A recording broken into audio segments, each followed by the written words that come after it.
आज के पेपर में पूरा इलेक्शन के रिजल्ट्स का इसके ऊपर डोमिनेट हुआ है।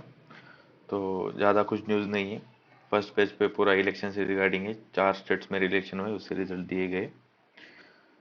यहाँ पे नेशनल क्राइम रिकॉर्ड ब्यूरो की एक रिपोर्ट आई है दिल्ली से रिगार्डिंग। इंपॉर्टेंट रिपोर्ट है, देखेंगे। Highest cases of sexual violence make Delhi most unsafe for womens. सबसे ज़्यादा केसेस आए दिल्ली के अंदर सेक्सुअल वायलेंस के। The city registered the maximum number of crimes against the woman among the 19 metropolitan cities for the third consecutive year। लगातार 3 सालों में 19 metropolitan cities के अंदर इसका रैंक बन रहा है क्राइम्स अगेंस्ट वुमन के लिए। At least the 3 cases of rape register every day in 2022। हर दिन 3 केसेस आए रेप के। डाटा किसने दिया? ये नेशनल क्राइम रिकॉर्ड ब्यूरो ने दिया।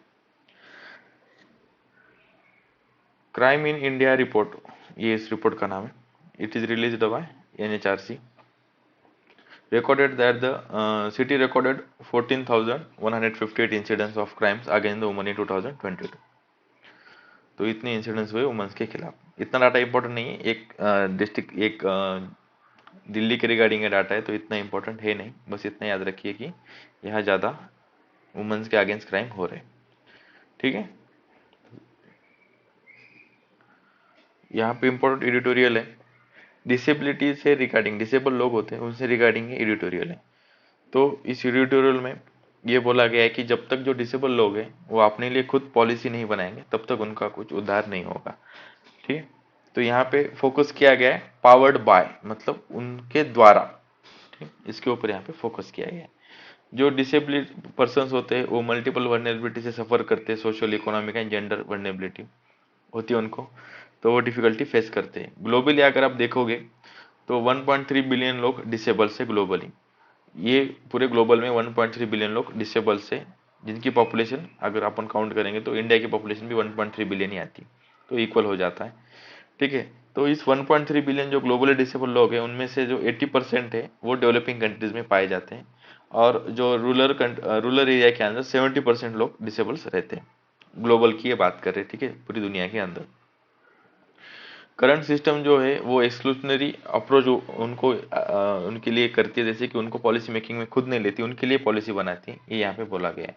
तो यहाँ पे बेसिकली डिफरेंस बोला गया है फॉर एंड बाय। फॉर का मतलब होता है कि आप किसी को कुछ दे रहे हो, तो इसका मतलब आप उसको उसको कुछ दे रहे हो, तो उसकी मदद कर रहे हो, तो वो आपके ऊपर निर्भर है। ठीक है, तो if you gave them then only he will get. और जब बाय बोलेंगे तो परफॉर्मिंग एक्शन होगा कि वो उनकी तरफ से कुछ करेंगे उनके लिए। ठीक है, तो अभी पॉलिसी शिफ्ट होनी चाहिए बाय के पास। ठीक है, बाय, BY बाय। तो इसके ऊपर यह बातचीत की गई है।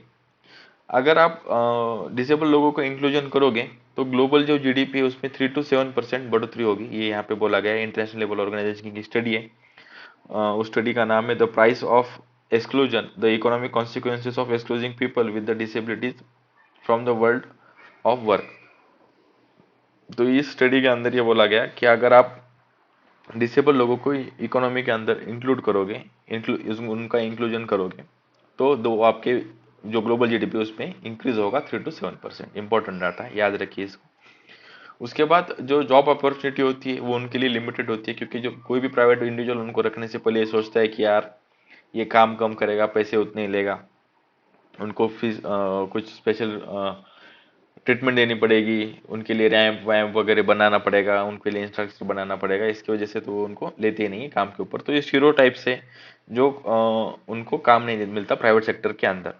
ठीक है, तो यूनाइटेड नेशंस की convention, United Nations convention on right of person with disability, वहाँ पे भी ये बातचीत की गई कि यही एटीट्यूड बदलना चाहिए लोगों का। ठीक है, ये यहाँ पे बात की गई थी। कन्वेंशन इंपॉर्टेंट है, United Nations convention of rights of person with disability. ठीक है, तो वो जब प्राइवेट इकोनॉमी इंक्लूड हो गए तब इकोनॉमिक बेनिफिट्स उनको मिलेंगे।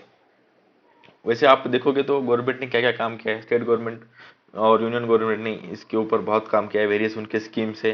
जैसे कि अगर आपको पता होगा अभी unique ID for person with disability, UDID, unique ID for person with disability card, ये एस्टेब्लिश इसको बनाया गया था under the which act, rights of person with disability act 2016। ठीक है, यूडीआईडी बनाया गया था, right of person with disability act 2016 के अंदर इसको बनाया गया था। तो ये इंश्योर करता है कि last mile connectivity of the benefits हो जाए, जो जो इसके अंदर खुद को एनरोल करेंगे उनको जितने जितने बेनिफिट्स मिलने चाहिए डिसेबिलिटीज के अंदर, वो उनको वो स्कीम्स उनको मिलेंगे। ठीक है, लेकिन ये बहुत लोगों में अवेयरनेस नहीं है स्कीम के बारे में भी, यूडीआईडी। ठीक है, तो यहाँ पे ये बोला गया है कि जब तक आप उनको मतलब उनको एज ए लीडर आप इमर्ज नहीं करोगे, capacity building of community leaders, तो आप डिसेबिलिटी लीडर्स के अंदर आप कैपेसिटी बनाओ और उनको कम्युनिटी लीडर्स बनाओ, और वो भी ग्रास रूट लेवल पे आप काम करो। क्योंकि जो रूरल के अंदर जो डिसेबल लोग हैं वो ज़्यादा सफ़र करते हैं, क्योंकि रूरल के अंदर जो डिसेबल लोग हैं उनको एग्रीकल्चर के अलावा ज़्यादा ऑप्शंस नहीं होते काम करने के। ठीक है, अर्बन के अंदर तो भी अपने को सर्विसेज वगैरह बहुत ज़्यादा जॉब्स मिल जाएंगे, लेकिन रूरल के अंदर ज़्यादा जॉब्स नहीं मिलते अपने को। तो इसकी वजह से चैलेंजेस कम है रूरल के लोगों के पास, लेकिन अर्बन लोगों के पास चैलेंजेस ज़्यादा है। इसलिए capacity building of community leaders disabled persons की करनी चाहिए, ये यहाँ पे बात की गई है। ठीक है, जब आप उनको डिसीजन मेकिंग प्रोसेस में लोगे तो वो खुद के लिए एक बेहतर तरीके से एक पॉलिसीज को रिकमेंडेशन दे सकते हैं। ये अप्रोच को अपन बोलेंगे बॉटम अप अप्रोच, मतलब नीचे से ग्रास रूट लेवल से अपन ऐसे कम्युनिटी लीडर्स बनाएंगे तो वो अपने लिए पॉलिसीज बनाएंगे। ठीक है, प्राइवेट सेक्टर जब तक इनको इंक्लूजन नहीं करेगा इनके अंदर तब तक एम्प्लॉयमेंट उनका बढ़ेगा नहीं, उनका फाइनेंस बढ़ेगा नहीं। जब तक फाइनेंस नहीं बढ़ेगा तब तक वो खर्चा नहीं करेंगे, जब तक वो खर्चा नहीं करेंगे तब तक इकोनॉमी में बूस्ट नहीं आएगा। ठीक है, मतलब एक साइक्लिक इफेक्ट यहाँ पे बोला गया है। तो इसकी वजह से प्राइवेट सेक्टर ने भी उनको काम के ऊपर रखना चाहिए, ये यहाँ पे बोला है, और गवर्नमेंट ने भी इसके ऊपर एफर्ट लेने चाहिए। तो यहाँ पे एक बहुत अच्छी प्रोजेक्ट का नाम दिया है, स्पार्क प्रोजेक्ट। इंपॉर्टेंट है, इसको आप आंसर राइटिंग में लिख सकते हो। स्पार्क प्रोजेक्ट क्या है? International labour organisation and IFAD, international fund for agriculture development, in collaboration with women's development corporation in Maharashtra, ये तीनों ने मिलकर इसको इम्प्लीमेंट किया है स्पार्क प्रोजेक्ट को। तो स्पार्क का लॉन्ग फॉर्म क्या है? Sparking disability inclusion rural transformation. यहाँ पे देखिए, sparking disability inclusive rural transformation, ये प्रोजेक्ट है, इसको इम्प्लीमेंट किया है। तो इसके अंदर क्या बनाएंगे? ये DIF बिल्ड करेंगे। इसका क्या मतलब है? Disability inclusion facilitators. तो ये इसको ट्रेन करेंगे, किसी भी डिसेबल पर्सन को ये उठाएंगे गांव के अंदर, उसको उसको बोलेंगे कि आप हम आपको डिसेबिलिटी इंक्लूजन फैसिलिटेटर्स बनाएंगे कि आप हमें फैसिलिटेट करो, और आप जितने भी डिसेबल लोग हुए उनके एक लीडर बन के उभर के आओ। ठीक है, आप एंगेज करो आपकी कम्युनिटी के साथ, और उसके हिसाब से फिर हम पॉलिसी फॉर्मेशन में आपका इनपुट लेंगे, हम पॉलिसी बनाएंगे कि या फिर आप पॉलिसी बनाने को बताओ। तो इससे एटीट्यूडनल शिफ्ट आएगा उन लोगों के बीच में भी, उनको भी नहीं लगेगा कि हमारे लिए हमें कुछ भीख में मिल रहा है या फिर वो कुछ हमारे लिए कर रहे हैं। इसके लिए उनमें एक भावना आएगी कि हम खुद के लिए कुछ कर रहे हैं। ठीक है, we are shifting our environment by our self. तो वो एक चेंज आएगा। सोसाइटल टू एडमिनिस्ट्रेटिव लेवल पे ऐसे चेंज करना पड़ेगा, ये यहाँ पे बोला गया है। तो ये आर्टिकल इंपॉर्टेंट था, इसमें चार जितने भी पॉइंट्स यहाँ साइड लाइन में मैंने लिख लिए हैं, आप इसको रिवाइज कर सकते हो की पॉइंट्स को। ठीक है, decrease in the India GDP emission intensity between 2005 to 2019, तो 33% डिक्रीज हुआ है इंडिया की GDP इमिशन इंटेंसिटी पे। अब ये क्या होता है GDP इमिशन इंटेंसिटी? 1 रुपया बनाने के लिए कितना इमिशन करती है गवर्नमेंट? ठीक है, सिंपल सी बात, 1 रुपया प्रोड्यूस कर मतलब उसको कमाने के लिए कितना इन्वेस्ट होता है, कितना कार्बन इमिशन होता है। ठीक है, इसको बोलेंगे GDP इमिशन इंटेंसिटी। तो ये 33% हुआ है। As per the government report, the third national communication to the United Nations Framework Convention on Climate Change, expect to submit it at Conference of Party 28. The country achieved the target 11 years in advance. 18 साल पहले अपन ने जो target ठहराया था उसको achieve कर लिया गया है, और 33% इमिशन अपन ने कम किया। ठीक है, अडल्ट्री से रिगार्डिंग बहुत इंपॉर्टेंट आर्टिकल आया है, इसको समझना पड़ेगा। ये मेंस के हिसाब से भी बहुत इंपॉर्टेंट टॉपिक है। ठीक है, अभी जो इंडियन पिनल कोड है उसको रिप्लेस करने की बातचीत चल रही है, तो फिर अभी जो नए 3 लॉज आएंगे इंडियन पिनल कोड को रिप्लेस करके, इंडियन एविडेंस एक्ट को and CRPC code of criminal procedure को, तो उसके अंदर प्रोविजन किया गया गवर्नमेंट की तरफ से कि अपन एलर्ट्री को इन्वॉल्व करेंगे। तो इसके पहले थोड़ा इसका हिस्टोरिसिटी समझेंगे, इसकी थीम लाइन समझेंगे, कैसे सब्जेक्ट इवॉल्व हुआ ये। देखिए, जो सुप्रीम कोर्ट है उसने section 947 of Indian penal code, इसको उन्होंने डिक्रिमिनलाइज कर लिया है। ठीक है, जो अंग्रेज थे उन्होंने अडल्ट्री जो था उसको क्रिमिनलाइज किया गया था। आपको पता होगा अडल्ट्री क्या है? अडल्ट्री का मतलब ये होता है कि दो पार्टनर है, एक मेल फीमेल है, ठीक है, दे गेट मैरिड। ठीक है, तो उनमें से अगर कोई भी मेल हो या फीमेल हो, अगर वो किसी और के साथ out of the marriage box जाके किसी और बंदे या बंदी के साथ ही हैविंग अ सेक्सुअल रिलेशंस, तो उसको अपन एडल्ट्री बोल सकते हैं, ठीक है। That is the definition of adultery. तो जो section 497 of Indian penal code था, उसके अंदर only penalise the married man and reduce the married woman to the property of her husband. तो इसमें इसको डिक्रिमिनलाइज किया है गवर्नमेंट ने, सुप्रीम कोर्ट ने, सॉरी। तो इसके अंदर क्या बोला गया था कि जो मैरिड मैन है, अगर वो मैरिज के बाहर जाके किसी के साथ सेक्सुअल संबंध बनाता है, तो उसको अपन ये बोलेंगे कि इट इज अडल्ट्री, ठीक है। और इस लॉ के अंदर ऐसा देखा जा गया है कि वुमन को एक प्रॉपर्टी के हिसाब से ट्रीट किया गया है एक मैन के। तो ये बोलेगा कि it is again many things, right to life, personal liberty, ठीक है। तो इसके लिए इसको डिक्रिमिनलाइज कर गया। लेकिन अभी जो गवर्नमेंट है, उनका कहना है कि हमें फिर से इंट्रोड्यूस करना चाहिए अडल्ट्री को, लेकिन एक जनरल न्यूट्रल फॉर्म के अंदर। पहले जो जनरल बायस था, सिर्फ मैन को ही आप पनिश कर रहे हो, वुमन को नहीं कर रहे हो, तो वो नहीं होना चाहिए, दोनों को करना चाहिए। तो उससे रिगार्डिंग बातचीत की गई है।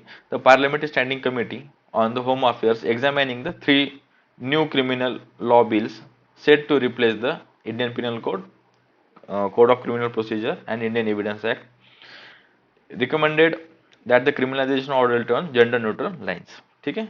तो इसके अंदर वो इंक्लूड करेंगे नए लॉज के अंदर। A five-judge constitutional bench of the Supreme Court led by the Chief Justice of India Deepak Mishra and comprising the current Chief Justice of India D.Y. Chandrachud and Justice A.M. Khanolkar, R.F. Nirman and Indu Malhotra in case का नाम important है, in the Joseph Shine versus Union of India 2018 held that the adultery is not a crime and struck it off of Indian Penal Code, ठीक है।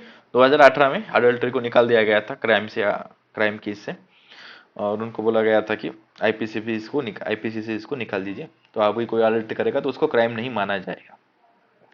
तो ये थोड़ा mains के हिसाब से टॉपिक इंपॉर्टेंट है। तो अपन थोड़े आर्गूमेंट देखेंगे कि इसके अगेंस्ट क्या क्या आर्गूमेंट है कि उसको आपने अडल्ट्री को क्यों क्रिमिनलाइज नहीं करना चाहिए, उससे रिगार्डिंग अपन देखेंगे। पहली चीज तो ये कॉन्स्टिट्यूशन के खिलाफ है। कॉन्स्टिट्यूशन लिबर्टी परमिट करता है, हर इंडिविजुअल लिबर्टी है, ठीक है। एक इंडिविजुअल पर्सन है, उसके ऊपर कोई अपना कंट्रोल नहीं डाल सकता ना, कोई बाउंड्री नहीं लगा सकता आप ये करना चाहिए ये नहीं करना चाहिए, पर्सनल चॉइसेस है, वो कुछ भी कर सकता है, उसका फ्रीडम टू लाइफ है, ठीक है। तो वो उसके अगेंस्ट ये जाता है अगर आप क्रिमिनलाइज करते हो अडल्ट्री को। उसके बाद बहुत बार अडल्ट्री करने के बाद जो एविडेंस देने पड़ते हैं आपको कोर्ट के अंदर, वो नहीं मिलते, तो वो दिक्कत आती है। तो एविडेंसेस भी बहुत जल्दी से नहीं मिलते और केस प्रूव करने में बहुत दिन चले जाते हैं, ठीक है। तो इसकी वजह से इसको क्रिमिनलाइज करके कुछ फायदा नहीं है, कोर्ट का टाइम जाता है इसके अंदर, ठीक है। अगर आपको शादी के अंदर जो चाहिए वो चीज नहीं मिल रही, you are not getting a love, you are not getting attention, तो it is your right, you can find something, find outside the box of a marriage, ठीक है। तो ये कुछ out of the blue idea नहीं है, simple सी human nature है। अगर आपको कोई जो चीज के लिए आप जिस चीज के अंदर रिलेशनशिप में हो, अगर वो नहीं मिल रहा, तो you can go out of it and you can find the love, ठीक है। तो ये एक ह्यूमन नेचर है, ये यहाँ पे ये बोला गया है। और उसके बाद गवर्नमेंट का जो इंटरवेंशन है, एक लिमिटेड गवर्नमेंट की तरह कॉन्स्टिट्यूशन ने गवर्नमेंट को बताया है। लेकिन अगर गवर्नमेंट आदमी के प्राइवेट अफेयर्स के अंदर भी, जो प्राइवेट लाइफ है, उसको क्या करना है क्या नहीं करना है, किससे बात करनी है, किसके साथ क्या करना है, इसके अंदर भी इंटरफेयर करेगा, तो ये against the limited government rule के हो जाता है, ठीक है। तो ये 4 आर्गूमेंट्स अपन बोल सकते हैं कि इसकी वजह से अडल्ट्री को क्रिमिनलाइजेशन नहीं करना चाहिए, ठीक है, कोई जरूरत नहीं है। लेकिन अगर अपन देखेंगे इसको क्यों करना चाहिए, तो इसके आर्गुमेंट में सबसे पहली चीज आती है जो इंडियन सोसाइटी का स्ट्रक्चर है, इंडियन जो सोशल वैल्यूज है, जो एंशियंट टाइम से we are holding the monogamy practices, ठीक है। तो वो सारी जो चीजें हैं, तो उसके उसके वजह से अपने को तो सैंक्टिटी ऑफ मैरिज इंस्टीट्यूशंस है, उसको बरकरार रखने के लिए देयर शुड बी लॉ, ठीक है ना। कि ऐसा नहीं है कि आपने शादी कर ली, we are not a western countries having a multiple partners and living there is normal conditions according to us, तो ऐसा नहीं है। तो आपने जो हिस्टोरिकल वैल्यूज है उसको अपन अपहोल्ड करना चाहिए। और जो जितने भी रिलीजन्स होते हैं, दूसरा पॉइंट देखेंगे, जितने भी रिलीजियस होते हैं, तो उसके अंदर ये बोला गया है कि मल्टीपल पार्टनर्स होना अच्छी बात नहीं है, ठीक है। तो अडल्ट्री को क्राइम माना गया है रिलीजियस बिलीफ के अंदर भी, हिंदुइज्म में भी। तो ये इनके खिलाफ जाता है, तो इसकी वजह से इसको क्रिमिनलाइज करना चाहिए। उसके बाद कोई बंदा किसी से शादी करता है, ठीक है, तो उसका एक राइट होता है दूसरे बंदे के ऊपर। ये बात वुमन के ऊपर भी लागू होती है, वुमन का भी राइट होता है अपने हस्बैंड के ऊपर, ठीक है, हस्बैंड का राइट होता है वुमन के ऊपर। It you should not take it as a property, ठीक है ना। आपने मैरिज इसलिए किया है कि you have to be loyal with someone, ठीक है, लेकिन आप उसी की सैंटिटी, उसी उसी चीज को अपन अगर आप वायलेट कर रहे हो तो वो मैरिज का कोई ये नहीं बनता। अगर आपको वही काम करना है तो why don't you take a divorce and do that things, ठीक है ना। तो आपको बॉक्स के अंदर रहने की क्या जरूरत है, वो इंस्टीट्यूशन के अंदर रहने की जरूरत ही नहीं है। It's open for you, go outside of the marriage box, ठीक है। तो right of married woman and married man को प्रोटेक्ट करने के लिए, ठीक है, प्रोटेक्ट करने के लिए आप ये इसको क्रिमिनलाइज करना चाहिए। और सबसे आखिरी बात, बहुत इंपॉर्टेंट बात है, जैसे कि आप अडल्ट्री में इन्वॉल्व होते हैं, किसी के फादर अडल्ट्री में, किसी के मदर अडल्ट्री में, तो इट इम्पैक्ट्स द चाइल्ड, ठीक है, इम्पैक्ट चाइल्ड के ब्रेन के ऊपर इम्पैक्ट होता है, वो डिस्टर्ब हो जाता है जब ऐसी चीजें उसको उसको मेंटली हार्म करती है, ठीक है। तो चिल्ड्रन की परवरिश में ये सारी चीजें बाधा आती है, तो इसकी वजह से इसको क्रिमिनलाइज करना चाहिए, एक स्ट्रिक्ट लॉ होना चाहिए। तो ये बात यहाँ पे की गई है, ठीक है, अडल्ट्री के लिए। तो यहाँ पे कॉन्फ्रेंस ऑफ पार्टी के अंदर जो रिन्यूएबल एनर्जी को ट्रिपल करने के लिए रिजोल्यूशन लाया था, उसको इंडिया ने साइन नहीं किया है। तो उससे रिगार्डिंग है, कल अपन ने इसको एक्सटेंसिवली डिस्कस किया है। India will not be bound by the curves on energy use से द सीनियर ऑफिशियल्स, ठीक है। तो इंडिया ने कुछ कमिटमेंट नहीं की है रिन्यूएबल एनर्जी के regarding. At the conference of party 28, India was conspicuously absent from the list of 118 countries who sign on a pledge to triple install renewable energy capacity by 2030। तो इसके ऊपर India ने कुछ बोला नहीं। India is also not sign the another pledge declaration of climate and health, ठीक है, इसके ऊपर इंडिया ने कुछ इसको सिग्नेचर नहीं किया है। तो यही यहाँ पे बोला गया है कि आपने जो नेशनली डिटरमाइंड कंट्रीब्यूशन है उसके अंदर आपने पहले ही बोला है कि हम इसको कम करेंगे, इसके लिए उन्होंने फिर से इसको साइन नहीं किया। Disinformation is a major threat to the democracy.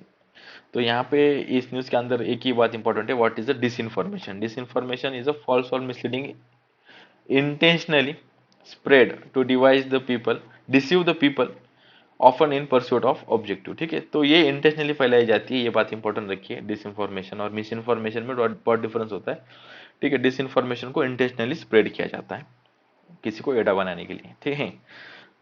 India agreed to withdraw troops from the Male से the Muizzu after meeting Modi. Conference of party 28 के साइडलाइन पे जो मालदीव के प्रेसिडेंट है और इंडिया के जो प्राइम मिनिस्टर है उनकी मीटिंग हुई, और जो म्यूजियस है उनका इलेक्शन में नारा ही था इंडिया आउट बोल के। तो उसके हिसाब से उन्होंने बोला है कि आप आपके जो इंडियन पर्सनल्स हमारे सॉइल के अंदर हैं उनको आप आपके कंट्री में लेके जाओ, we will not allowed them to stay in our land. Foreign, आप फॉरेन का कोई भी बंदा, foreign military person will not be in the Maldives land, ठीक है। तो ये थोड़े से क्या बोलेंगे अपन, ये थोड़े से प्रो चाइना है और इनके साथ इंडिया ने मीटिंग की। लेकिन अभी भी दे एस्टेब्लिश्ड अ कोर ग्रुप, कल की न्यूज में आपने देखा है कोर ग्रुप उन्होंने एस्टेब्लिश किया दोनों कंट्री के बीच में, they will discuss the bettering of the engagement. तो ये ऊपर ऊपर ऊपर की बातें की उन्होंने, कुछ ऐसा ठोस इसमें से निकल के नहीं आ रहा है, ठीक है ना। तो यही यहाँ पे बोला गया है कि जो 75 Indian personnel station and the islands to work on humanitarian operations, तो उनको अभी बुला के लिया गया जो 75 भारतीय लोग वहाँ पे थे, ठीक है। यहाँ पे जीनोम सीक्वेंसिंग से रिगार्डिंग आर्टिकल है, ठीक है। जीनोम सीक्वेंसिंग इसलिए की जाती है, अगर आप जीनोम सीक्वेंसिंग करोगे तो आपके अंदर कौन से जीन में क्या डिफॉल्ट है, तो उसके लिए आपको प्रिसाइज मेडिसिन दे जा सकती है, इसके लिए जीनोम सीक्वेंसिंग की गई है, ठीक है। तो बहुत सारी कंट्रीज ने जीनोम सीक्वेंसिंग की। अभी यूके ने अनाउंस किया है कि उन्होंने 500 मिलियन मतलब 5 लाख लोगों का उन्होंने होल जीनोम सीक्वेंस किया है, जो कि 0.7% ऑफ देयर पॉपुलेशन है, ठीक है। One of such was the UK's 100K genome project which aim to bring the genomics in the routine health care. तो एक उनके प्रोजेक्ट का नाम है 100K जीनोम प्रोजेक्ट। इंपॉर्टेंट है, मीन्स प्री के लिए आ सकता है क्वेश्चन डायरेक्टली इससे, ठीक है। डाइवर्सिटी ह्यूमन जीनोम इनिशिएटिव, ये भी एक इनिशिएटिव है जो कि 4-5 प्राइवेट कंपनीज का है, ठीक है। फार्मास्यूटिकल कंपनीज, रीजन और genetics centre, AstraZeneca, Novo Nordisk, Roche, along with the um, Meharry Medical College, Meharry Medical College, Tennessee, has planned to sequence more than 5 lakhs individuals of African ancestry through the diverse diversity human genome initiative, तो नाम important याद रखिए। European Union recently launched 1+ million genome initiative, तो European Union का ये भी initiative याद रखिए। 3 million African genomes is currently in the work is a Emirati genome programmes as, तो 1 मिलियन 3 बिलियन अफ्रीकन पीपल का genome currently in work place है, और उसको क्या बोला गया है, Emirati Emirate genome programme scheme to sequence more than a million samples, more than 4 lakh have already been completed। ठीक है, 10 लाख लोगों का ये जीनोम सीक्वेंस करेंगे इसके अंदर, यहाँ पे बोला गया। थोड़ा इंडिया के रिगार्डिंग देखेंगे। ठीक है, आयरलैंड ने जो डीकोड नाम का जीनोम सीक्वेंसिंग के लिए स्कीम चलाई थी, उसको नाम है डीकोड जीनोम्स। ठीक है, early effort use to be large scale population genetic study was initiated in Iceland. ठीक है, ये नाम इंपॉर्टेंट है। Decode by the decode genomics in 1996 with the most of the Icelandic population enrolling. The initiative provided the initial inputs for the program that wished to use the population scale genomic data for the precision medical and public health। ठीक है, जो अगर आपके पास genomic data आएगा, तो मैंने पहले आपको बताया, आप एक specific medicine, specific public health care दे सकते हो अगर आपके पास डाटा रहेगा तो। ठीक है, the programme for the population genomes in India named IndiGen, important है, बहुत इंपॉर्टेंट है। Program for the population genomes in India named INDIGENE provide the early view of the more than 1,000 genomes from the cosmopolitan areas। ठीक है, जो cosmopolitan area वहां से इंडोजीनोम 1,000 लोगों का जीनोमिक्स करेंगे, मोर देन थाउजेंड्स। ठीक है, it yields the clues for the landscape of many traceable genetic diseases. इससे ट्रेसेबल जेनेटिक डिसीजेस समझ में आएंगे। Variants of the clinical significance including the efficiency and toxicity of the drugs and prevalence of the rare disorders. ये genome से आपने कितनी सारी चीजें समझ में आएगी। ठीक है, आज के न्यूज़ में इतना ही था। अगर आपको इसका पीडीएफ चाहिए होगा तो आप टेलीग्राम के ऊपर स्वैग यूपीएससी बोल के जो चैनल है उसको आप सर्च कीजिए, उसको आप प्लीज़ ज्वाइन कीजिए, तो आपको रेगुलर आप पीडीएफ्स मिलते जाएंगे। अगर आपको ये वीडियो पसंद आया तो इसको प्लीज़ आप शेयर कीजिए। Thank you for the discussion.